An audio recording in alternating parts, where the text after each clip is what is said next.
Good evening, everyone. Welcome to Doctor and Call for another Tuesday evening. It is the 3rd of October, so it's our first Doctor and Call program, live Doctor and Call program for the month of October. And we thank you very much for joining us, our viewers on GBN Television. We thank you, our listeners on K105 FM, of course, our friends on our Facebook page and YouTube channel. Good evening and welcome to Doctor and Call. This evening, we are going to be talking about a very, very important issue. In fact, it's one that's been, it's a talk all over the world today. It has to do, of course, with some aspects of climate change, but primarily heat-related illnesses. We've been experiencing high temperatures, heat waves. In fact, just today, I spoke to one of the forecasters at the Met Office, and the temperatures are up there, 33 degrees, yeah? So we have to be very careful. And of course, Doc is with me as always, and she will be telling you quite a bit about some of these illnesses, how to prevent it, and how you can protect yourselves. And perchance you do run into a little problem with the heat, what can be done to keep you going. So it's a pleasure to welcome Doc again. Doc, good evening and welcome. Last week we got a little slighted. They had a special program and we got a little slighted, but we're here and of course doing what we enjoy doing, sharing information with our listeners and viewers. So welcome back. Well, good evening. It's good to see you. For some reason, you look more handsome tonight. Well, thank you very much. I told you that it's probably the heat. Well, maybe heat does that, but you do look adorable yourself. And your color, oh my. Thank you. Well, this is pink, and I think I want to say good evening, first of all, to everybody who's listening, who's watching, wherever you are in the world. Welcome to Heat Central. Yes. Well, I've been hearing people say that they're not going to hell because this place is hot enough. They don't want to experience anything. But they have no more. Doc, as you mentioned that, I saw a little post on Facebook. I think it was yesterday or 2 days ago. Someone posted a picture with some breadfruits, roasted breadfruits, and they were saying in Barbados, you no longer have to pick the breadfruit and roast it. They get roasted on the tree, so you just pick them and you eat them. It's roasted already. So much heat in the place. Yes, but it is what it is, and very, very important and very, very serious. So we will be talking about that tonight. The climate change and its effects. But before, I want to remind us that this is Breast Cancer Awareness Month. So tonight I'm going to wear pink, and I'm going to wear pink too, guys. See pink. Just to remind us. It's not being fashionable. It's really just giving a reminder. This is a color for breast cancer awareness. So my lipstick is pink. My little heart here is pink. My blouse is pink. And, we're honoring those who have suffered and have transitioned as a result of a disease that we still don't have much control over. We supporting and loving those who have even recently been diagnosed, those who have diagnosed and are survivors, those who are in treatment, and even those who are suffering currently. We honor you, and we trust that within, in the very near future, that there will be something that has passed. And of course, we remind those of us who still have not discovered breast cancer, who may not have, or who may have and don't know, that this is a good time to remind yourself that it's essential to check. Or young women who have been exposed to a lot of alcohol and are at greater risk, this is a good time to check yourself. Or women who smoke and on hormonal therapy and have whatever risk factors, especially if you have family risk factors, this is a good time to check yourself. Early diagnosis will save our lives. Yes. We are looking forward to making that, to get into a point here in Grenada and further in the diaspora among every woman, that breast cancer will not be a cause of death in the near future. Right. If we collectively come together and work, us as sufferers or families or communities, and the bigger socio-ecological environment where policymakers and leaders take the responsibility for ensuring that we can eliminate this whole process called breast cancer. So I'll remind you at the end what we can do, what we're going to do for the year, but we're going to talk about the heat. Well, I live in the northeast of St. George's, right? But Doc, just before you go, and you talk a little bit about the cancer there, and of course we will dedicate a full program to that, during the course of this month, definitely. So yes, but you mentioned cancer, and I just want, when we're talking about heat-related illnesses tonight, I just also want to remind people that those of us who have underlying conditions like hypertension and diabetes and cancer, it is not a good thing to be exposed to very high temperatures. It's not a good thing. And also that climate change and the disasters that prevail with climate change.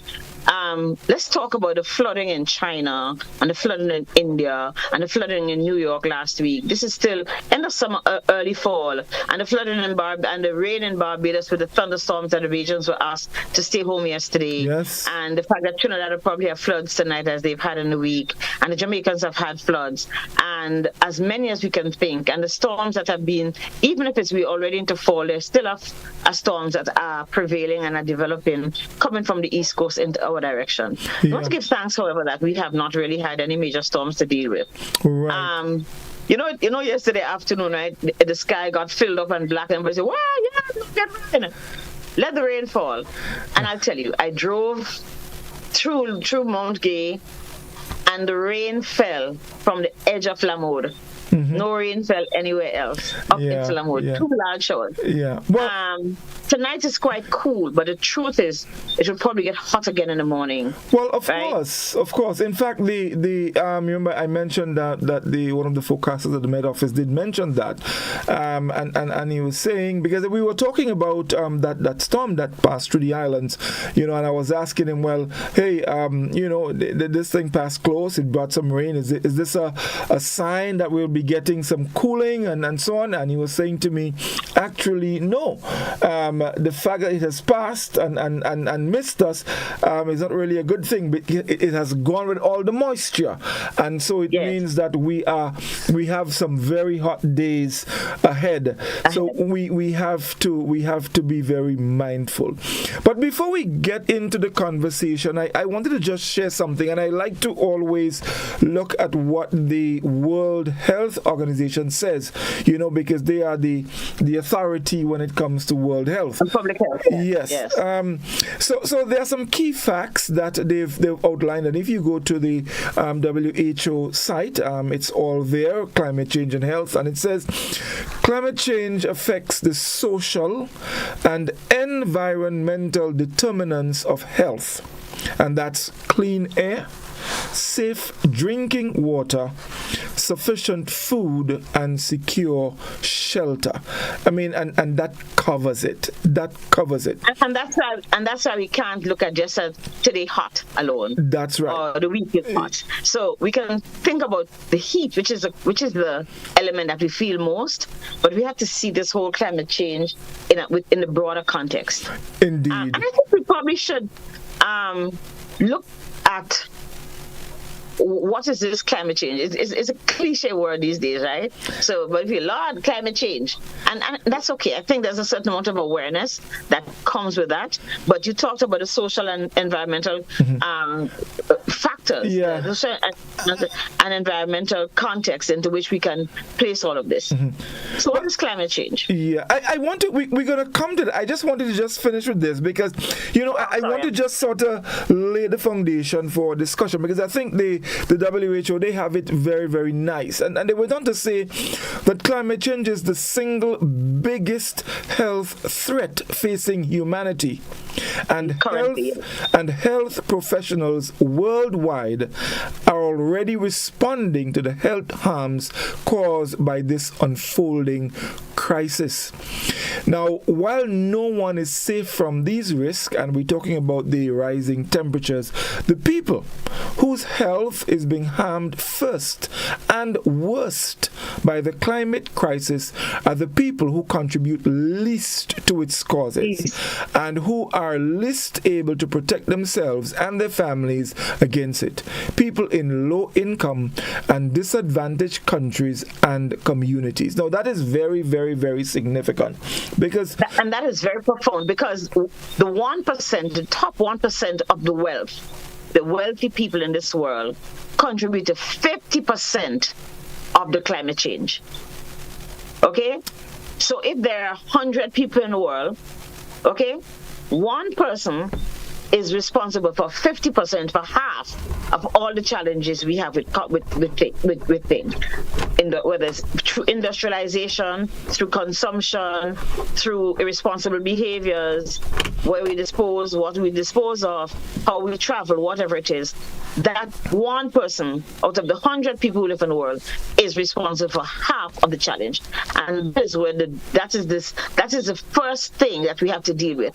How can we change the disparities that exist when it comes to climate change in our communities, in our world? Yeah, I'll tell you what, in response to that question, our program on Wednesday nights, and of course the second season started last Wednesday, and we continue tomorrow evening. Questions like these are answered there, and we encourage people to listen. We've been able to get in contact with lots of resource individuals, people who are, expert on the subject. The research has been done, the data is available, and so they can speak with authority on it. And so a lot of these questions will be answered. But I want us to focus a bit more on the health risk, because they are serious, and we mentioned earlier that the people who are affected most are the people in low-income countries, most vulnerable, and that is important. And what you find is that these people, they may not be in a position to take care of themselves. They may not have the finances that are needed. They may not have the food. They may not have the shelter, and so it's very important to understand. And they may not have the advocacy. That's it. So they may not have a voice, which is really one of the bigger challenges. Very good. So this is why I want us to, look at this evening, so that people can have a good understanding. And folks, we want you to participate in the program. Give us a call. If you have questions, anything that you do not understand, you can ask as it relates to the whole issue of the climate change per se. I would be able to help you. I've done some studies in that area, so I might be able to help there. I might be able to help there. Of course, Doc is going to be able to fill you in on all the health risk and how you can deal with that. So, of course, climate change, it's already impacting our health in a myriad of ways. Death, people die from the rising temperatures, and mind you, not just rising temperatures, but of course, the consequences. I heard someone said that climate change means hotter days and less rain. That is not necessarily true, and it's amazing, where that came from, and I think that needs to be corrected. Now, you may have fewer days with rain, but when the downpours, when the torrents come, believe me, this is why you saw a couple of days ago New York City turned into a river, and Beijing became a river, and months of flooding in Pakistan and places like that. So and Lebanon and Iraq, that's right, countries we've never had to have flooding, there was floods. Definitely. So it's not necessarily, Mom, that there would be less rain. Yes, there will be hotter days, but not less rain. All right, because climate change has to do with two extremes. So be mindful of the information that we put out there for the public. So, Doc, health risks of climate change. Let's talk about them. I want to talk about the long route, because I'm going to ask our viewers, or the people who are sitting with us in this hall, in this living room, everybody who's there listening or just paying attention to this, because I want you to figure out exactly where you are. Figure out how you contribute or not. Figure out how you are likely to be affected. Figure out where on the spectrum I fall. so you can start solving the problem backwards, because there are solutions. It's going to have to be a global solution. But where we as Grenadians and the people in the diaspora who are listening, I want us to figure out, where am I? So I want to start from, you mentioned the social and behavioral context, right? Because we have, as people, you have to take in the broader spectrum as to how we are affected. What is your age? Are you male or female? That's going to affect. Are you an older person who can take care of yourself, have access to water? Do you have a fan in your house, right? Do you have methods of feeding yourself? Are you ill or disabled? That comes as age, part of your age. Are you just a young, happy-go-lucky person who spends 15 minutes in a shower with the water running all the time? Right? We can't afford that. Are you male or female? Do you ride a bike and constantly emit, hot air and zoom up your car? And what those guys do when they run up and down? when they speed in their cars and burning the engines and stuff? They're revving and so on, doing all kind of funny things. That is going to do on pearls, that thing. Drag racing. Okay. Right? So every little mickle makes a muckle, okay? Every little bit we contribute. Are you burning bush in your house? Right? What is your race? What's your ethnicity? What are your practices? Are you poor or wealthy? In other words, are you burning wood to keep your food on the fire? What are you doing? What kind of house do you live in? What is the infrastructure? Is there water? Are you blocking up the drains in the community with your garbage, or do you dispose of your garbage appropriately? What level of education, so you can understand and even take care of your health, because we know that education does impact on how we behave as part of our health. Are you facing situations of discrimination which doesn't allow you equal access to, let's say, solar energy? Can you get solar energy to light your house outside in the night, or to run your stove, or to heat up your water in your bathroom? Do you have enough access to care and community health? What is that? Is it there nearby? So if there were a flood, would you have medications? If a storm is coming or a hurricane, and remember, the hurricanes they may not be as often, but it can be frequent still. But we know they're going to be worse. Yes, right? they're more intense. So, is it okay? Right? Because those are the things that are going to determine how you survive. What is your health status? Right? Do you have any pre-existing health conditions like hypertension, diabetes, asthma, seizures? Are you pregnant? Do you have, are you disabled? All of those things are very important. That is going to impact on the climate. The climate elements are going to impact on that, but that in fact is those elements are also going to impact on how the extreme heat bothers you, right? What are the other environmental challenges we have? Is there any change in the land use? And there can be change in land use. So let's say you live in the south where there's not a lot of vegetation and we have flood. The topsoil gets eroded. Yes. And something as simple as where they grow cane, or whatever product we think we can grow in the south, right? We may not be able. So the use of land, even used to have cattle, right? What if you live in an area where we have so eroded the land, cut down the trees and stuff, so that everything goes when the river goes. There's no way for us to grow back food, no way for us to feed our animals. Those are important, right? What other ecosystem changes have occurred? And of course, those environmental issues like the geography of the place and the topography of the place is very important. Is there proper drainage? You remember what happened in St. Vincent after the earthquake, when the geography changed and the rains came down? How people got the floods that happened, people lost their homes and things that were not damaged by the hurricane for the first time when the rains came down, right?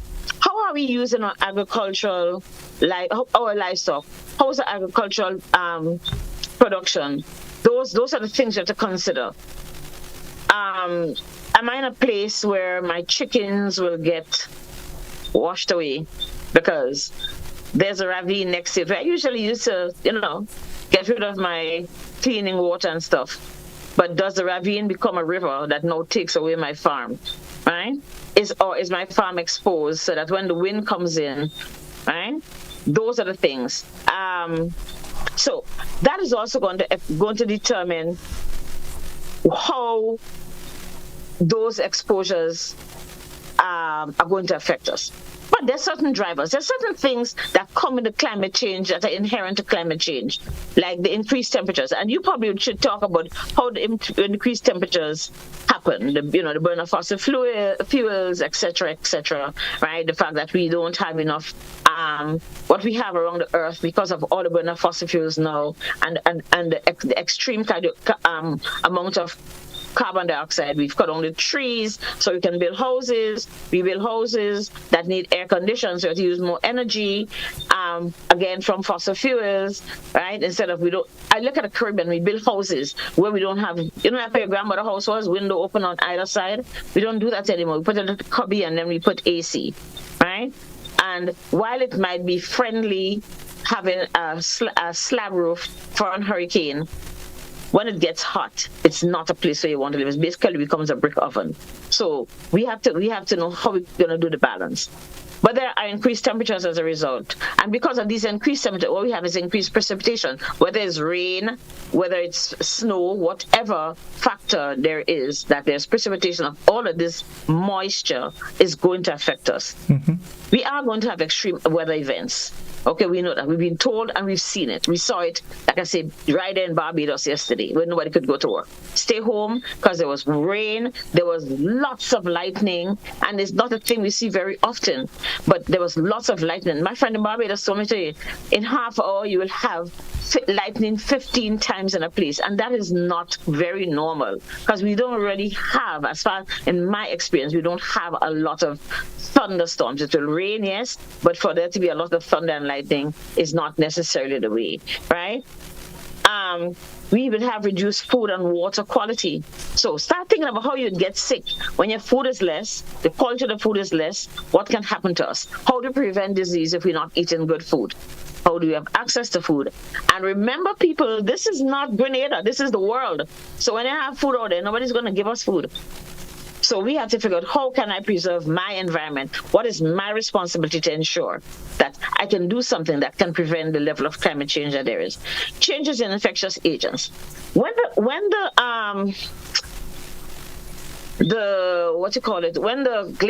glaciers started melting, they found viruses and bacteria that had been inert, not moving, have no visible life. They're alive, but it's sleeping for thousands, millions of years, started to come alive. These are things that we're not accustomed to. We are going to get infections, right? We are going to get infections. If we have rising seas and we have floods and waters mixing and all the rest of it, we are going to find exotic things. Just like when you bring in soil from outside and they ask you don't bring stuff from outside, and you bring nematodes and other worms and stuff that are not accustomed, we'll have changes in infectious agents. And of course, because the land becomes so untenable, unlivable for a lot of people, you have migration of populations, right? Populations will become displaced. If all of the south is damaged by a hurricane, you have to move up to the country to go back to your granny old house and all the rest of it. So those are the kind of the pathways to exposure, and that's going to cause us to have the health outcomes that we're going to have. What are we going to have for health? Heat-related illnesses, heart and respiratory illnesses, food, water, and vector-borne diseases. And we cannot talk about it, right? Mental health consequences and stress. Those are the things. We can put it into those 4 categories. There are lots of examples we can give, but heat-related illnesses, heart and lung as one area, although they could be different. Food, water, and vector-borne diseases, and mental health consequences and stress, right? those are the areas we have to touch tonight. And those are the areas we have to figure out, where do I sit? This is the responsibility of everybody, for yourself and your family and your household and your small circle. And these are the things we need to be talking about. Because I tell you, in the last 2 months, we have seen it fall upon us like rain. And the ungreat Donald Trump has been telling us for 4 years, what you guys talk about climate change? Look at how much snow was falling in Russia. Look at how much snow was falling in this place and that place, right? There's no global warming. There's no climate change. It's all fine. Everything is fine. Like I said, the soon-to-be ungreat Donald Trump, because he doesn't understand, right? We have to be different. We have to understand what it is that puts us at risk for, like you say, death, which is the worst outcome, but severely difficult survivability. Where do we get water from? What if our waterways were contaminated? Yes, and we have airborne water. We have surface water for the most part, right? How do we prevent the movement of whatever comes from the Sahara from getting into our environment, things that we're not accustomed to? So if you had dust from the Sahara, and the deserts are in fact getting bigger, we know that. If you had dust from the deserts blowing this way and contaminating our water, where would we get water from? Okay? Where would we get water from? The entire world has its own problem in one way or another. I saw a picture, and I'm sure a lot of people saw this picture of a man in New York, shirtless, standing in waist-deep water. Did you see that image? No, I didn't. I missed that one. In Brooklyn, standing in the sea and looking very happy. And I'm like, oh my God. People are talking about, this water have all this feces and all the bacteria related. But it also have critters in there that looking to survive. Why would I want to be in water that I don't know what's under there? And this is dirty, contaminated water. Why would I want to be exposed? We know that still in some of our water that COVID virus exists. And like I said, there are lots of viruses and stuff that we don't know of, that we don't have agents to control them, that exist out there. When everything gets mixed up, how do we protect ourselves? Right? How do the health services respond in order to be able to help you? That is where the problem lies. And so let us look at the areas. I'm sorry, I have climate change ants walking up. They're running from, what can I tell you? They're running from the heat. So Doc, if we can probably look at them, and there's a beautiful heading on the WHO website, the climate sensitive health risk, and of course they're outlined nicely, and they started with injury and mortality from extreme weather events, and of course you want to start there? We can start there, and we can. Why don't you follow the points? I don't have to look at my notes. Right. So let's start with the injury and mortality from extreme weather events. Extreme weather events, of course, we have heat waves. Now, there is something I want to highlight about heat waves that I think a lot of people probably not aware of. In fact, when I first learned it, I was shocked myself, and I want to share. Now, it is said that heat waves are among the most dangerous of natural hazards, but rarely receive adequate attention because, and this is what I think is most important here, because their death tolls and destruction are not always immediately obvious. Doc, I want you to speak on that. And simply because oftentimes they kind of potentiate, accentuate, that's the word, diseases that already exist. Okay? Diseases already exist. I guess, again, we're still a little in denial. We're still a little like ostriches, right? With a head buried in the sand about climate change. And people talk about Jesus coming and all the rest of it. Even if Jesus coming, it's still hot, okay? We need to look at while we live, how can we live better? We know that high blood pressure, right, is worsened. If your pressure goes up, you're gonna have a stroke. Of course, you're going to dead. So you say Miss Jane dead because she had a stroke. No, she was only 50, but she never took her medication for 2 days. That's not going to give her don't take your medication for 2 days. But Miss Jane died because her pressure was dead. She had high blood pressure a long time. Nobody counts that. Nobody sees is because of the seasons, the stress, and all the rest that climate change caused. Nobody sees because Miss Jane afraid to go and said, so I've had to go into the town to get some stuff for the last month. I'm afraid to leave my office. I'm terrified of leaving my office because I don't know what I'm going to meet out there. Are people going for the medications? No, it's too hot. I'm not going there. I saw a lady recently whose family was concerned that she become a little quiet, very quiet. She's somebody who's taken by her family, who otherwise is home and fine and very cooperative and socially quite good. She would talk. And she came to the office today and she would not speak to me. Guess what? Her blood sugar was tall and high. Ooh. Nobody even knew that she had diabetes, right? And her family might have said, oh, because she has seizures, maybe that's the reason why. Okay? No? Her sugar was high. She has not been drinking sufficiently.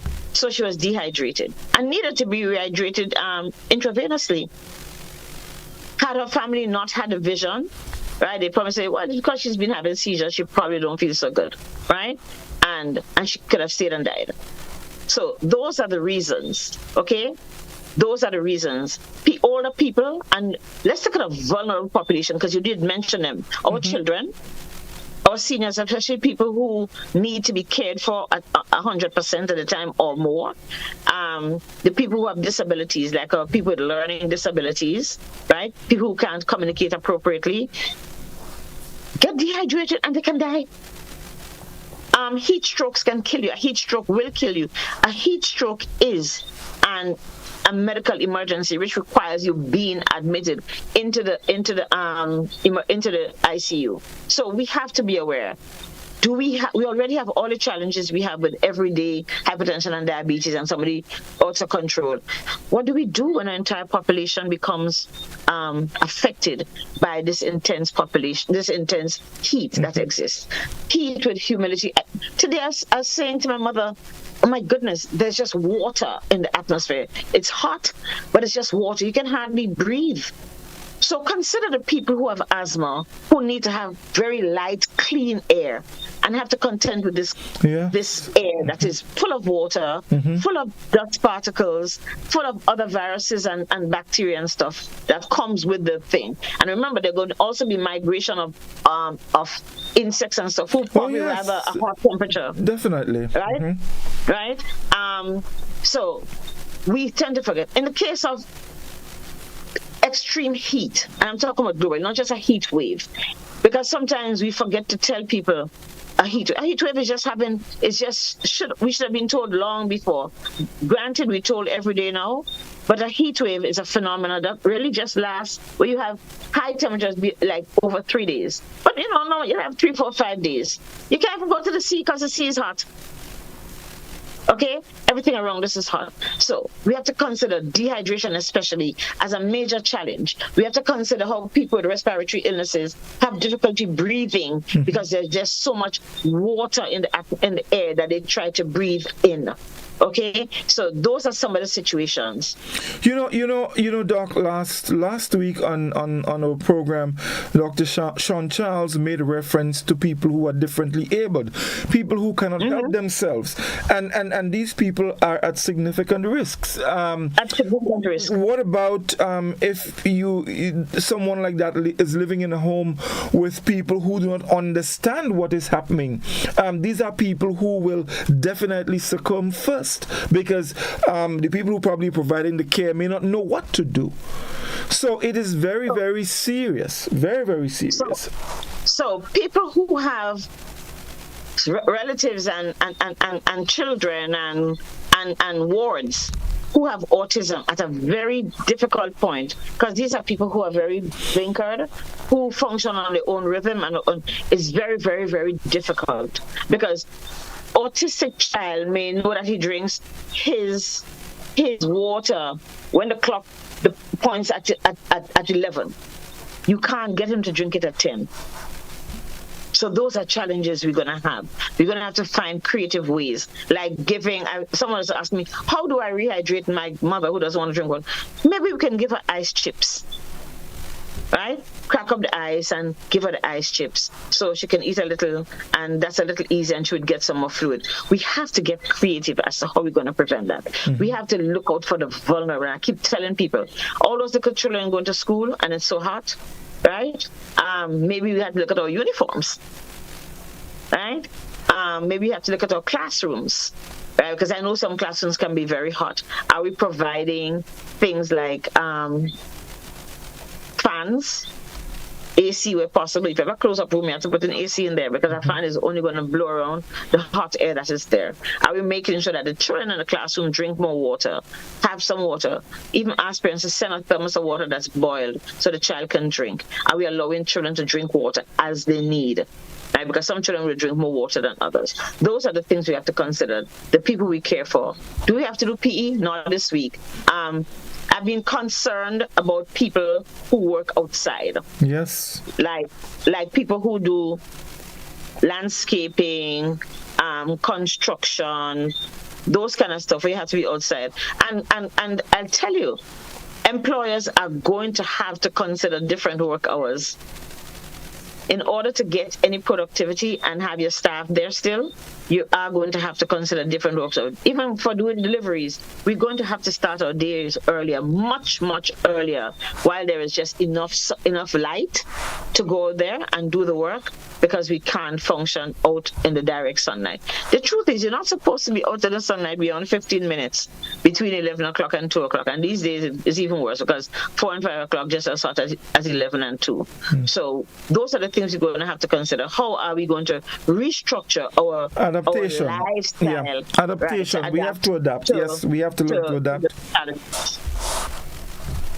Indeed, yeah. So just moving on.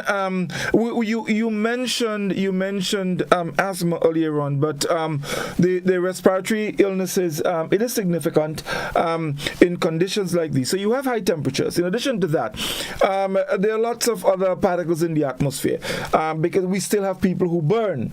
A couple mornings I woke up and as I got up and I went outside, and it's like that smell of smoke hit me, and these things are dangerous. So there's no wind is blowing. It's very calm outside.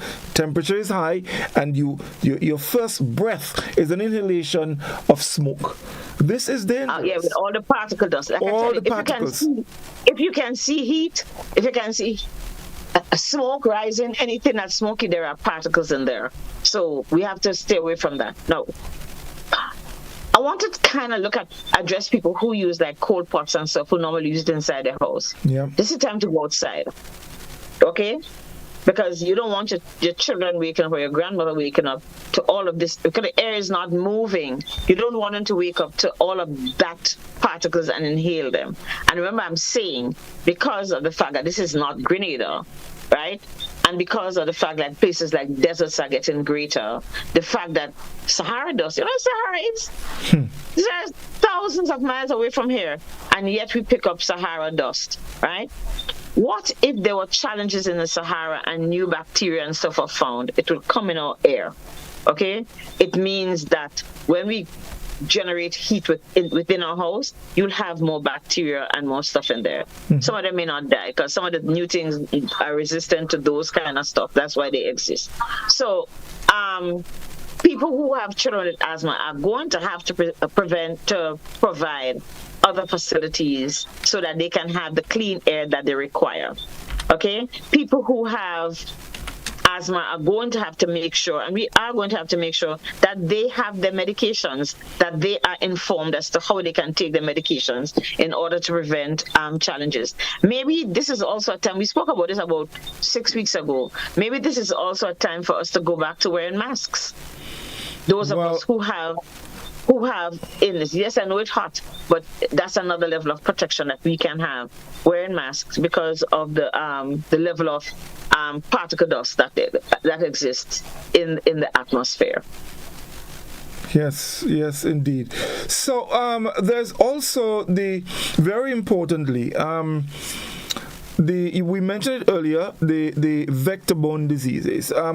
There was a time, I think maybe in the 1950s, when there was a spike in dengue, and after a while that was significantly reduced. We never had dengue in the 50s. Well, maybe dengue not wrong, but new to environment, in another environment, but not here. It was wrong, but then with the what you find happening with the increasing temperature, we now hearing of dengue as a regular thing, and with increasing temperatures, mosquitoes, which is a couple decades ago, dengue was a thing in the book, okay? But travel and other things, and of course, like you see, rise in temperature. Mm-hmm. Right? We have a lot more mosquitoes. If we have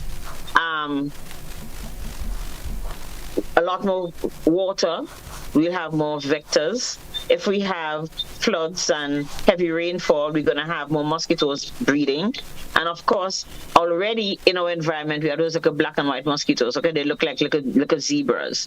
That's the Aedes aegypti, and that's what transmits not only dengue, but it also transmits chikungunya and Zika. Okay? And Zika and chikungunya have already existed in our environment. So there are people who have Zika and chikungunya in their bodies, and if the mosquito bites you, they probably are not sick, but they do have that. But you have to think about other things like diarrheal diseases that make you go to the toilet to pass your number 2 very often. Those diseases, okay? Gastroenteritis as a big, wide category, right? Simply because we have contaminated water, right? Because you have mixture. Normally when you have water running, you have clean water runs one way and contaminated water runs another way. If we have a lot of rain, we'll have waters mixing, right? If we have excessive rains, we have storms and stuff, the water sources can get mixed, and it may not be something you can see, so we have to be very aware that this is probably a good time to boil your water. Right? Again, our services are going to be overwhelmed, so we have to make sure we prevent. I'm going to ask every single parent and grandparent who's listening tonight, or people who are smart, who are young people who think, I can't escape this, whoever it is. Their packets of rehydration salt, because not all of us have coconut tree, okay? But then again, the coconut tree might fall along, so you're not going to have no coconut to drink. Buy packs of rehydration salts and keep in your house so you can rehydrate your children, in particular, very early, should diarrheal diseases, foodborne illnesses come up, because you're going to have to rehydrate very quickly. We haven't had typhoid for quite a while, but typhoid can dehydrate you precipitously and cause death. But typhoid has been something, so it has been around. If you have your surface water mixing up with typhoid in the soil, you can have typhoid reappearing. So a lot of those things we have to take into consideration. Vector-borne disease will be mostly like mosquitoes. A vector is an animal that carries a disease from one animal to the other, or from one person to the other. So we have to be very careful. Right. So, Doc, let's take a short break, and we'll come back in just a moment. When we come back, we'll open the phone lines. When we come back also, I just want to go back a little bit on the particulate matter thing, that's the particles you find in smoke and dust and so, because it's very dangerous, especially right now. We take a short break. We'll be back in a moment.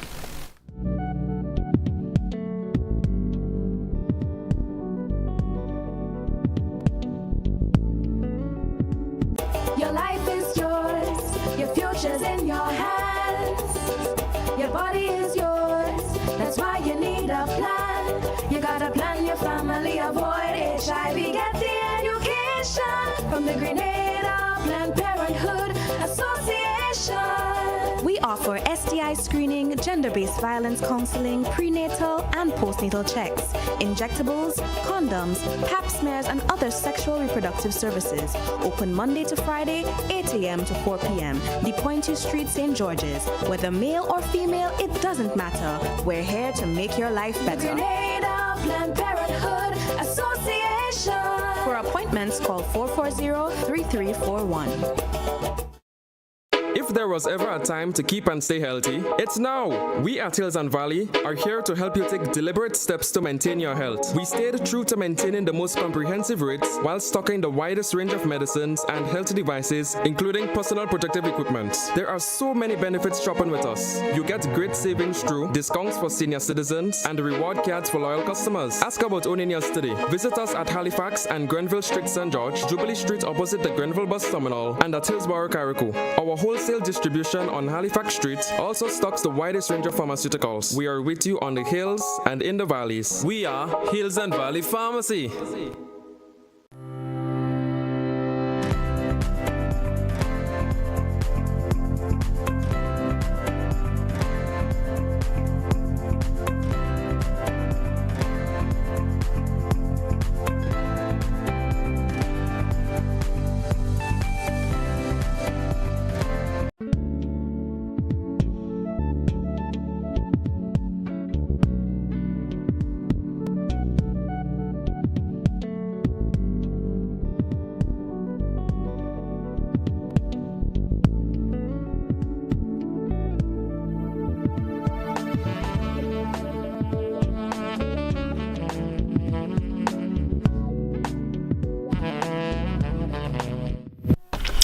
Okay, welcome back, folks. It's Doctor and Call, and we're looking at some health or heat-related illnesses that can create problems for us. Of course, that comes on the backdrop of the very high temperatures that we've been experiencing lately. And earlier, we spoke a little bit about, we were talking about the climate-sensitive health risk, and we mentioned about injury and the mortality from extreme weather events, heat-related illnesses, and respiratory illnesses. And I wanted to just share with you a little bit about that, the respiratory illnesses, because one of the things that can cause that is sometimes referred to as PM, or particulate matter. Now, we must be aware, especially for people who do have these conditions, respiratory conditions like asthma and so, because this is something that is found now. It's solid and liquid particles that are found, it's in the atmosphere, all right, so such as dust and things like that, and also in smoke. It is found in smoke, and it is very dangerous because it can get into your bloodstream, into your lungs, and it can create serious health problems. Exposure to such particles can affect both your lungs and your heart. Now, there's been numerous scientific studies that have linked particulate matter exposure to a variety of problems, including premature death in people with heart or lung disease, non-fatal heart attacks, irregular heartbeat, aggravated asthma, decreased lung function, increased respiratory symptoms such as irritation of the airways, coughing, or difficulty breathing. People with heart or lung disease, children and older adults, are most likely to be affected by particulate matter. That is exposure to particulate matter. So I really wanted to share that because I can tell you, I experience it. I know of many people who experience it. The burning, many people who burn, they burn firewood as a means of getting coals. And let me say this: I have no problem with people, who try to earn a living by doing that. But we must be mindful that in doing that, it should not be done in a residential area, because not only are you putting yourself at risk, you are putting other people at risk. And that is dangerous. That is not nice. And so if particulate matter in the smoke gets into your system, it can create problems for you, and you probably may not even realize that you're the one that's hurting yourself. So please, folks, pay attention to that. It's a very, very serious thing, and you do not want to create problems for yourself. And then us in Greener, we're suspicious already, and we're superstitious. Something happened to us and we ain't sure, we saying somebody spoil us. when in truth and in fact we are creating the problems for ourselves. So be mindful where you burn your coals, be mindful how you burn whatever it is you're burning. There's particulate matter in there, and it is very, very dangerous, and this has been found out through scientific studies and so. Doc, we have a call on the line. Let's take that call before we continue the conversation. Doctor and call, good evening. Yes, good evening, Citizen Augustine. Can the doctor hear me? Sure, yes, she can. Yes, this is a very interesting point that you're raising here as it relates to PM, particulate matter. And why I called is because a couple nights ago, when is it, Wednesday or Thursday, on a program with three doctors, it had to do with all heat-related illnesses and whatnot on this global warming, stroke, climate change issue. And something struck me as very, very irresponsible as an answer to a question I threw out relative to the inputs of air pollution, which includes all that you just spoken about there, Mr. Augustine. And Dr. Charles thought it fit to tell the Grenadian people that this is not a matter that we look very much into. You recall that, Mr. Augustine? Do you recall that this is not a matter that we monitor so much and so on here in Grenada?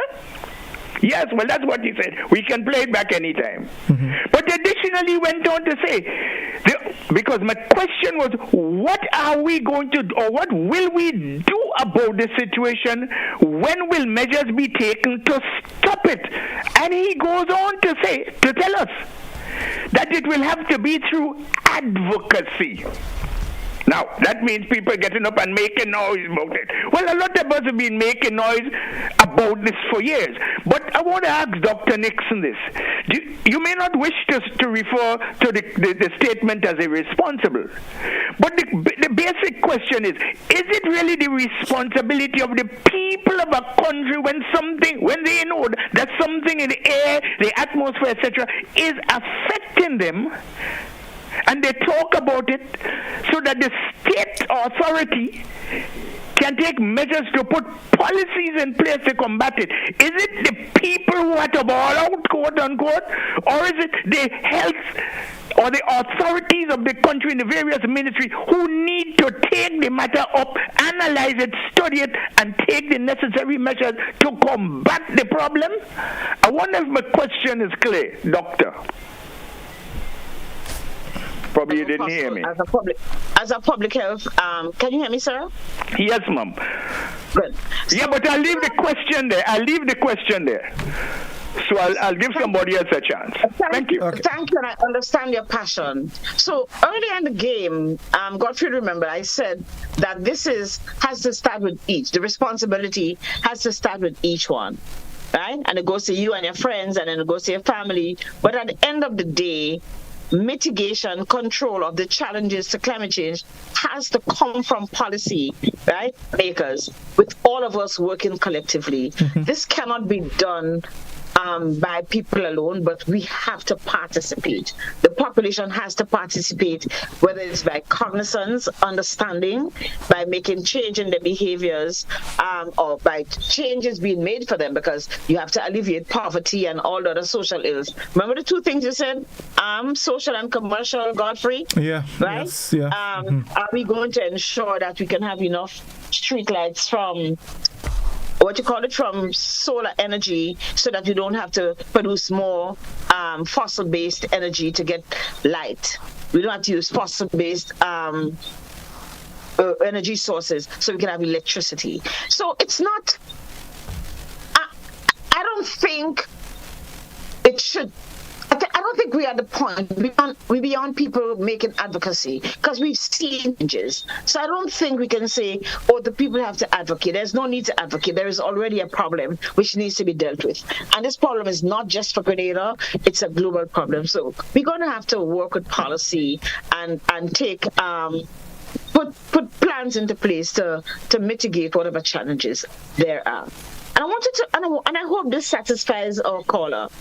It's not, this is everybody's business, but the leaders have to be the people who lead, who are the policymakers, and who would educate and support the entire population in being able to transition as safely as possible and as comfortably as possible through this change, this climate change, and especially the effect of heat, because we already live 12 degrees north of the equator. On a good year, we hot anyway. This year, we're really boiling. Yeah. I wanted to extend a little on the whole particulate matter thing, because it's not just dust. It also includes certain acids. Yes. It includes liquids. Liquids. Mm-hmm. Right. It includes nitrates, sulfates. It includes bacteria. It includes viruses. It includes different articles, right? Different soil and dust, and like I said, other organic chemicals, heavy metals and stuff that are picked up, right? And you have the dust or whatever that particle is encapsulated in a little droplet of moisture.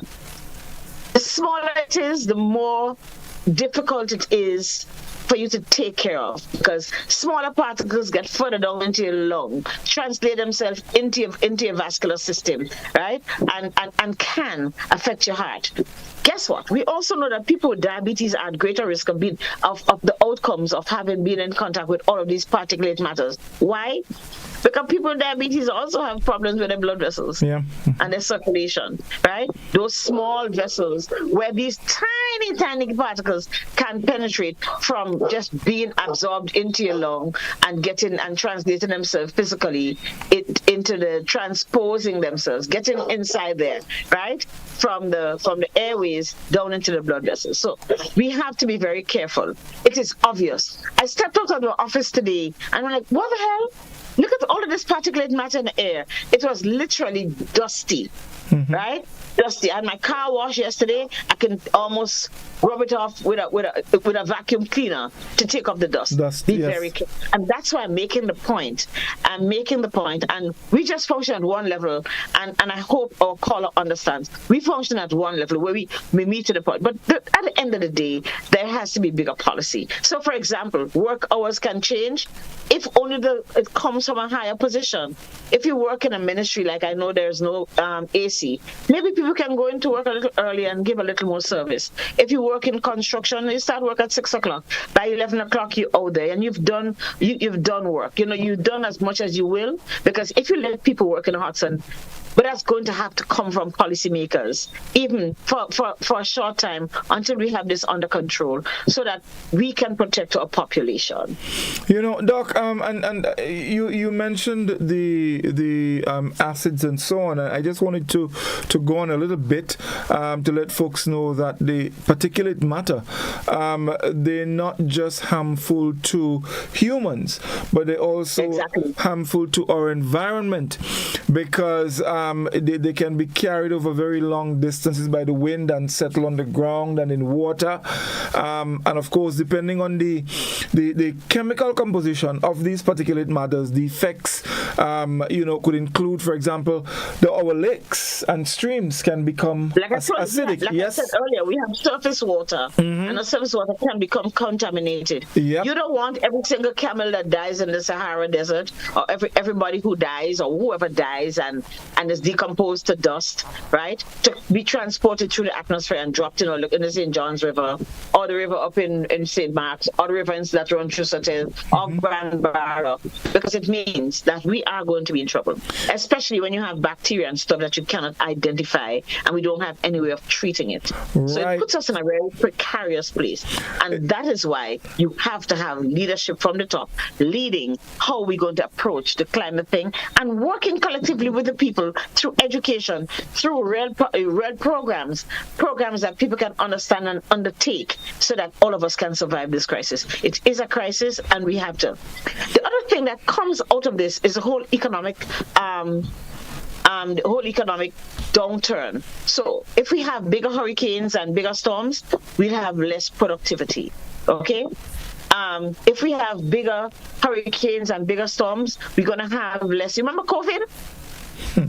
There are still medications that we can't get because of, I'm serious. There's still medications that you can't get. There's still foods in the supermarket that we don't get. Not only because of cost, and cost is a real issue, right? But because of availability. When India had its, what's the name of that virus? The COVID, but that was India had it first, and the population was affected. Was it MERS or SARS? Which one of them? This last COVID, but don't remember which strain. Guess what? Oh, okay. Yes. All right. Mm-hmm. Right. When India had COVID, they had to lock down all of their factories because of the concentration of people working in the productive sector, right? India makes all the medications, almost all the medication that the entire world needs. There are drugs that today that come straight from India, very high quality drugs that we are not able to access because they have not recuperated productivity after 3 or 4 months of having to lock down production. So we have to take into consideration the economic components to this, right? And we're all going to suffer. If my patients can't afford to pay me, I can't have a practice. I can't feed family. I can't pay my light bill. Honest, I can't pay my light bill, so I have to light wood to boil my water. But I'm serious. I won't get serious. We have to look at how it peels over. Everything just overflows into every sector of our lives. If it continues like this, our children can't go to school. If we don't have an active economy, right? Again, look at COVID. When we forcefully shut down our countries, we couldn't say our kids couldn't go to school. Not only because we didn't have any not because of the virus, but because we just didn't have. There was rationing of petrol, there wasn't food, teachers were sick. There are lots of things, right, that are going to affect us. Think of one community being affected by a hurricane, right, and have to move into another community. The displacement of people, the overpopulating of homes, right, and all of the things that are going to happen. If I'm the only breadwinner in my family and everybody comes to my house, well, there's not going to be bread, not even going to be biscuit, and there probably won't be any yams either if everything is eroded and gone. So think of all lifestyle, but especially the economic thing. Tourism, look at what COVID did. Granted, it bounced back a little, but who's going to be traveling if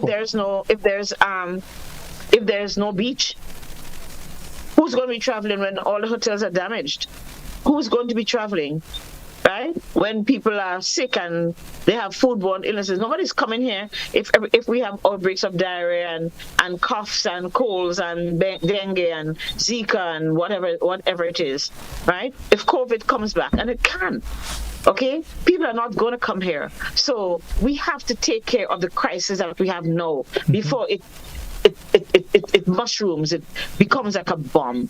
It's hot and boiling, but it will get worse if we don't have rules, laws, policies, plans, support, education, people that understand, support for people who are vulnerable, and all the rest to attenuate the possible outcomes. Well, I'll tell you, the WHO, they're saying that if we don't do what we're supposed to do between 2030 and 2050, climate change is expected to cause approximately 250,000 additional deaths per year.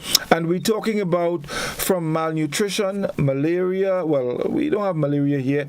Diarrhea. No, but we have had malaria. This is an endemic. We can't get malaria here. Well, we can. There has been malaria in other places in the Caribbean. Diarrhea and heat stress. Now, malnutrition is mentioned here, and I just want to go back a little bit to something that we were talking about earlier as it relates to the particulate matter, and it can damage, it can interfere or help, it can deplete the nutrients in our soil, and if that happens, then of course it affects agriculture. If agriculture is affected, we cannot produce the food that we need, and if we cannot produce the food, then of course our people are going to be malnourished, and if we are malnourished, we are going to get sick. And when we get sick, we are going to die. And the thing about it is, I'm saying all of this, Doc, because everything is so well connected to each other. And all the more reason, folks, for us to be paying very, very close attention to what is happening. And you know what concerns me a lot? We all recognize it. So we say, climate change, and just pass it off. 30 feet to my left, there's a big French cashew tree, okay? I love French cashew. I haven't had one, but that tree has borne 3 times for the year. And French cashew coming like Easter time. This tree just finished its 3rd crop. The world, the earth is confused with all these changes, right? The earth doesn't understand. Why is it so hot now? Why is it so cold now? Why is it's confused, okay? Guess what? The cashew tree, the cashews under the usually nice big purple cashew, red cashew, they're the size of wax apples. They could be because are we already having leaching in our land, or the toxins what is going on? Well, right? Those are the things we need to take into consideration. Where exactly are we? Exactly are we? Definitely. Another cashew tree in front of my house just fell down one day, perhaps, and dead. What is it? Right. We also I think we also briefly touch on non-NCDs what can affect us as well. And of course, so non-communicable diseases. And I also want us, before we close, to speak a little bit on, because that is a very important one, the effects of mental health and psychosocial health. Very, very important. So maybe we can start with the NCDs. On children, especially in relation to particulate matter. Mm-hmm. They have little lungs. We have children who already have a predisposing factor, whether they have allergic bronchitis, whether they have asthma, whether they're a little more prone to getting a common cold because they just have allergies, or they have immune compromise. We have older people again who, for whatever reason, their whole status is more compromised. When you have all of these strange things coming in the presence of the small particulate, especially in the presence of small particulates, they are at great risk. Okay? So, also, the longer we're exposed to particulate matter, the worse it becomes for us. The longer we're exposed, the worse it becomes, because those little things just get deep into your lungs and cause a lot of destruction. So if our children are having challenges with breathing particulate matter, especially the tiny ones, guess what? And it's on and on. They're going to have damaged lungs from childhood. Yeah. They're going to have cardiovascular. They're going to have lung problems, but they're also going to have heart problems because of the proximity and how these two organs function in tandem with each other. Okay? You're talking about, what again? 2 things you mentioned a while ago. The NCDs. NCDs. So, again, the heart problems, the hypertension, we kind of mentioned those early, but again, exposure to these particles make us ill. Remember also, when we have disasters, we may not have access to health services. Remember, when we have disasters, and if we have one after the next, it's even worse. Mm-hmm. So it is important, it is very important, right, that we take control of our diseases now, that we support those who have chronic, long-standing disease, who can't help themselves. Mental health, it is very difficult, especially for children, when we have, everybody who live here now, I was living elsewhere, everybody who remembers Ivan, I can say that and finish my sentence, right? I have seen people in Grenada become inert. Don't do a thing. Don't move when the National Disaster Management Agency, NADMA, says, hey, there's a storm, right? Granted, it might go up to a category 1, right? That would come in at 8 o'clock tonight, and nobody moved. That's trauma from having experience. Please, nothing's. It's denial we get into, and we can't act on it. Unfortunately, it is a reality that is going to happen. If we do not prepare, we stand the chance of being in a worse off situation, right? But think about it. If we have a storm and already have food insecurity, because that is the word we should have used, food insecurity, we already have poor facilities where we live, we don't have access to water, there's already a lot of garbage in the air, my asthma has not just been settling down. I don't need to not have my medications on top of all of that. But I also can be stressed.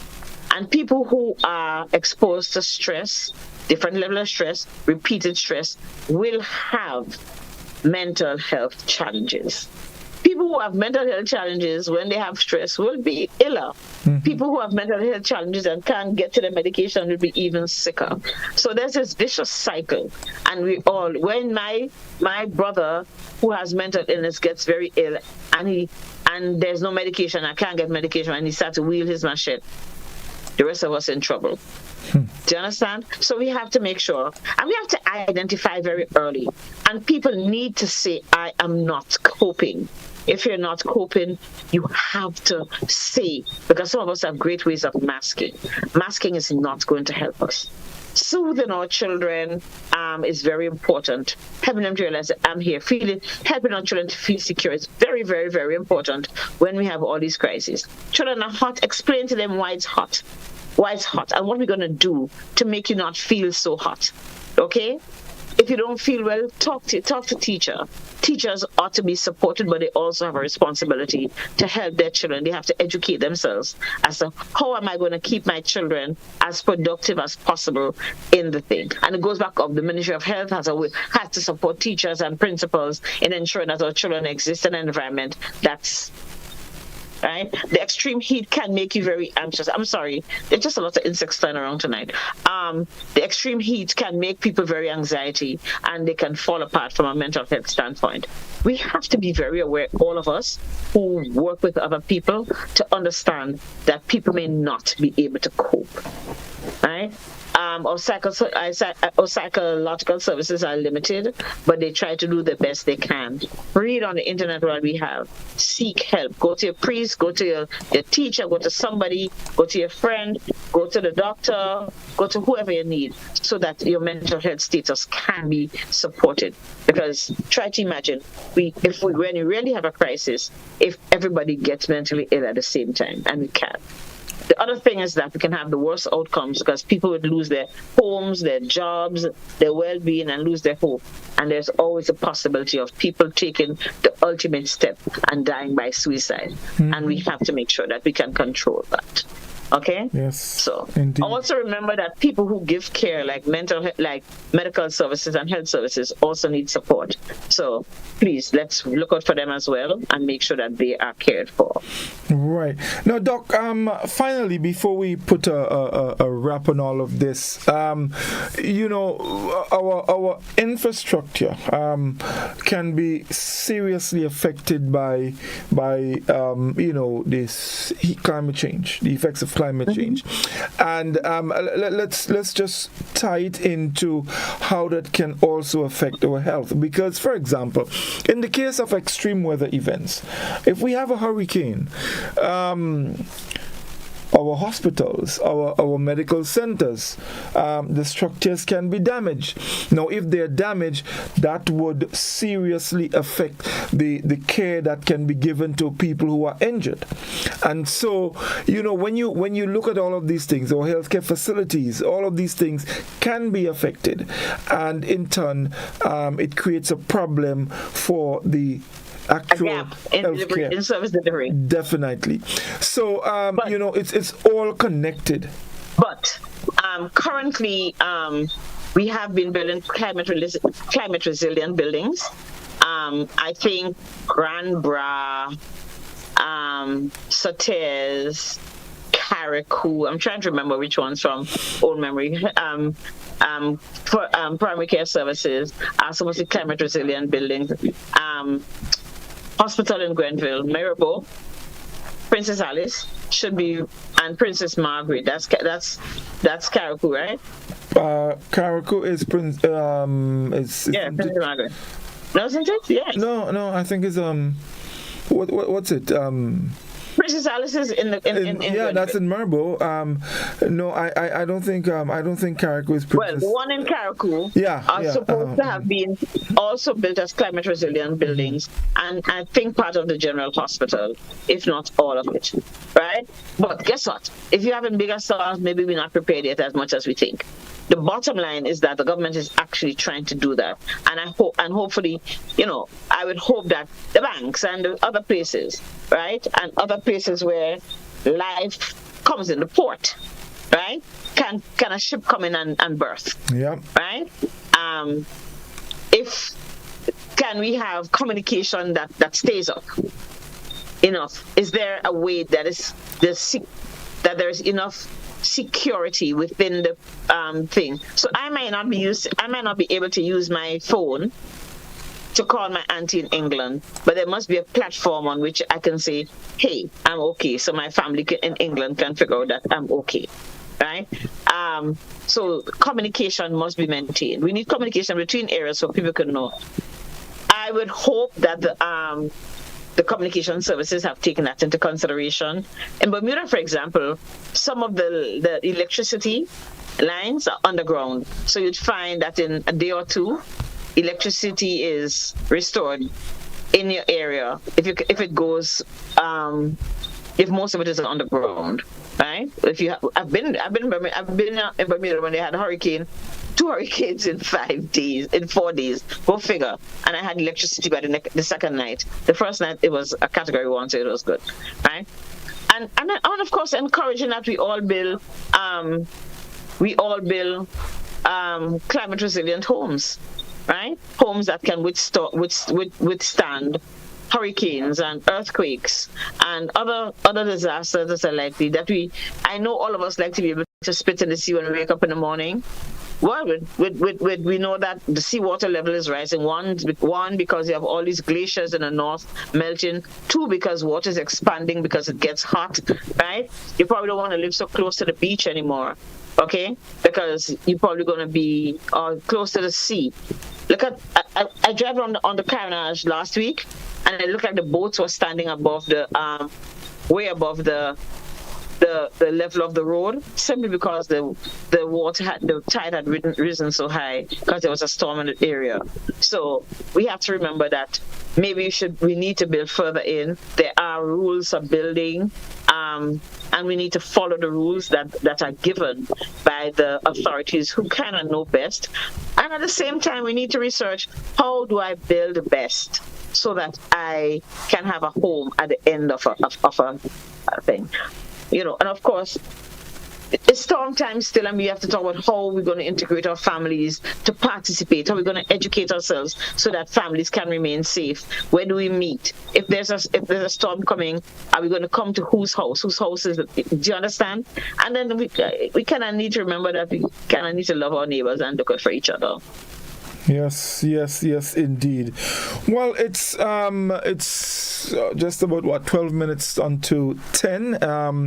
If we have any calls, folks, you can do so quickly. The number is 435-2041. If you have any questions, we don't have a lot of time to take a lot of calls, but if you do have one, you can definitely give us a call now, and we'll try to answer it for you as quick as possible. The number again, 435-2041. But in the meantime, Doc, as we wrap, I just wanted to remind folks that, as we started, climate change affects the social and environmental determinants of our health. Clean air. We need clean air. If we don't have clean air, we have a problem. We need safe drinking water. If we don't have that, we have another problem.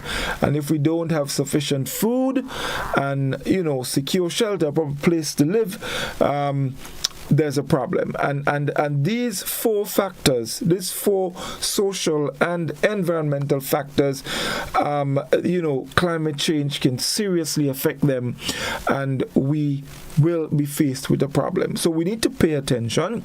We need to ensure that we stop the burning, because we did share with you, the whole issue of the particulate matter, which is so very dangerous, that you can find in smoke. Of course, and it doesn't only affect our health, but it also affects our environment, our ecosystems. It can damage forests and farm crops. All of these things, and you see how they're connected. If our crops are affected, we cannot consume them. And of course, that particulate matter doesn't necessarily come from burning. They can also come from when we have too much dust, because we have had changes in the environment, in the soil, because of erosion and all the rest. So we have to be considerate. Yes, indeed, we must be. So I really hope, and just also the people who are most affected, the less abled, women who are pregnant and already infirm, the poor, people who are displaced and homeless, the children and elderly, very importantly, athletes, and outdoor workers, outdoor and manual workers, construction workers and people like that. These people are most at risk as it relates to the high temperatures and so. So we need to be careful. We need to be paying attention. All right, and do what is required to do. Doc, any final words before we wrap for this evening? Yeah, I think I want us to remember that we all have to take a role, play a very important role, even in preserving ourselves and our families. I'm a little concerned that every time rainfall, I see so much water just run down. I think it's time we start harvesting our own waters. When you're building a house, make sure you have a tank to support. We take it for granted that there's always going to be water. No, there is not. There are countries on earth who already have no water. Right? Some countries depend on water that's underground. A country like Bermuda doesn't have a water source. So everybody builds their house, but they build a well first, like the people in Carriacou do. So I think that's one of the things we need to start considering. Can I build a 3,000-gallon tank or whatever it is? What can I get? I don't like the plastic tanks because I think they have contaminants. Environmental challenge, health challenges that come out of the plastics. But for water in your garden and stuff, maybe. But I think we should get into a culture of building tanks with our homes, right? And collecting all of that rainwater that fall in our environment. It would be a shame if rain doesn't ever fall in Grenada again. Then we'd be in trouble. No, I'm serious. Lots of trouble. I've heard an older person talk about, see how famines start? Because people claim they can't get bananas, they can't get provisions, they can't get stuff. Because the climate, the changes, it's no longer the same as it was when we, 5, 10, 15, 20 years ago. I think I would like to see all of us educate ourselves on the issue of climate change and figure out how can me, Sonia, you, Godfrey, Miss Mary, Mr. John, or caller tonight, how can I make my space safe?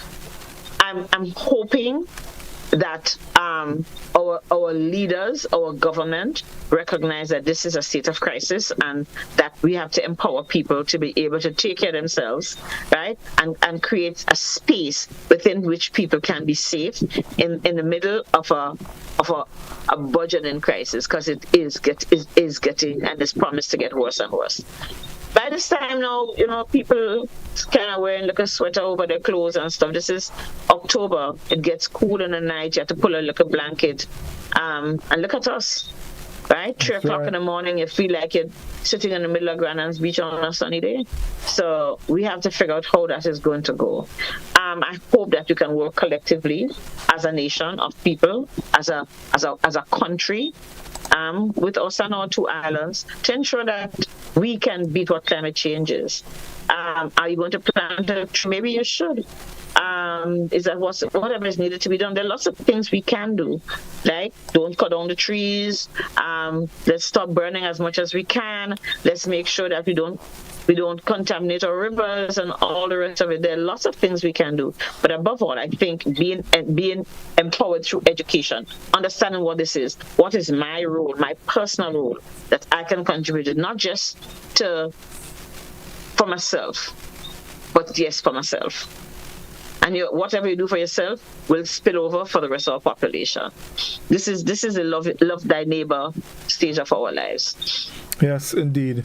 Well, Doc, thank you very much again. We thank all our viewers or listeners, for staying with us. We hope that, as Doc always said, I think she forgot to say it, that at least you take one thing away from our discussion this evening. So thank you for staying with us. Don't forget, join us tomorrow evening at 8:30 for our Climate Reality, Program 2 of Season 2. And tomorrow we will be touching a little bit on technical support for climate action. It's very, very important because we need to know what we need to do. Remember, this season is focused on adaptation and mitigation to climate change. So we have to be prepared. We have to be armed with information so we can act accordingly to significantly slow the rate of climate change. Thank you very much, and have a good night. I want to remember before we go, my 30 seconds. It's still Breast Cancer Awareness Month, and yes, we have to go beyond just awareness. We have to get into action. This is a time when we talk about it with our wives, men, or girlfriends. When you girls talk to, about the other friends. Have that discussion. Talk to our young women. Talk to our older women. Let us learn how we can do self-breast examination. You may not hear about it if you lived in the first world, but certainly in the third world it is known. Create an awareness, and we have to find a way that our women can have access to mammograms or whatever is the best scientific way to screen or to determine if there's a lump in your breast, because we have to stop dying from breast cancer. It is the number one cause of cancer in Grenadian women, the number one cause of cancer death in Grenadian women. Let's get over it. If we practice fear is going to kill us. If we practice boldness, we get to understand better. So let's talk about it. Let's talk about it in our churches. Let's talk about it when we're out on picnic. Let's talk about it when we're walking on the beach. What is this thing? Let's seek out information. There's a lot.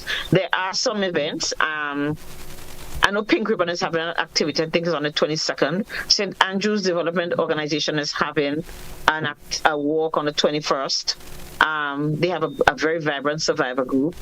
SGU is having a walk on December on the 28th, and they also have a clinic down in Frequenty on the week before the 22nd. So there are activities. Whatever you need in your community, there are people who can help you. The Cancer Society is there to help as much as we can. There's a screening event as well at Ariza on the 21st of October. So please be there. Come and ask questions. I know there's that's next month, but we're still going to probably focus on thing in Lamo. They have a health fair. And wherever there's a health fair, there's probably somebody who will be speaking. But remember, we have our health centers. You have a GP, you have a nurse that you know. Go and learn to do your self-breast examination. And if you're 45 and over and you have another mammogram, this is a good time to get one. Okay? Take care. All right, thank you very much, folks. All the best. Don't forget again, tomorrow 8:30, join us for our Climate Reality, Program 2 of Season 2. Do have a good night. All the best. Nation is...